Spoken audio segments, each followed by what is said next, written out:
So it's just making sure that people are doing practical options to save fuel without actually endangering themselves or anyone else, or in fact, accidentally causing harm to their vehicle, which again will cause them more costs in the long run. According to research from Choose My Car, many drivers were already turning to hypermiling early in 2022 as fuel prices hit record highs across the country. Now, though, more than 3/4 of British drivers are using the potentially problematic methods, with a staggering 89% admitting to being a hypermiler. It's something that we understand, and we've done some research on, and are really advising customers that when they use these techniques to do their research, because there is some really useful tips to help your fuel economy and obviously then save money on fuel. But there also can be some downsides if they're not done properly and that they're not researched. The methods are all about changing your driving style to increase fuel economy. But what exactly could be potentially dangerous about hypermiling, and how can we ensure we do it safely? Looked at some of the dangers of the hypermiling. Driving on a near empty tank, a lot of people are trying to decrease the weight in the car, and obviously a full petrol tank weighs a lot more than an empty one. And also from an economy point of view, people trying to push the fuel out as far as they can.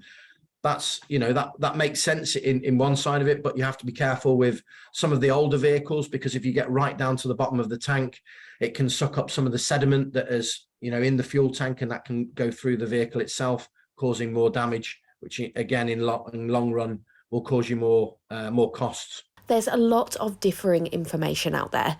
The advice from the experts: do your research before you take on the tips.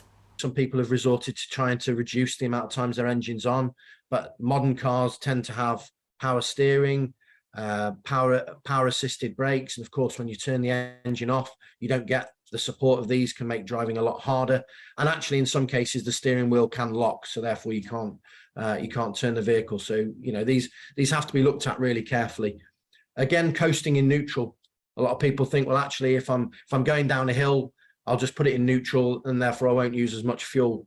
But again, it's the fact that your gears there are actually helping you to maintain a current speed down the hill. So from a safety aspect, you can't react as quick if you haven't got a gear. You can't pull away, move away from danger as quickly. So again, you've got to be very careful on that. Another one that's become more popular, certainly on motorway driving, is drafting or tailgating, where people sit behind vehicles, and obviously if you're behind a lorry or a bus, they're taking away a lot of the aerodynamics, so you can just sit there and it's more fuel efficient.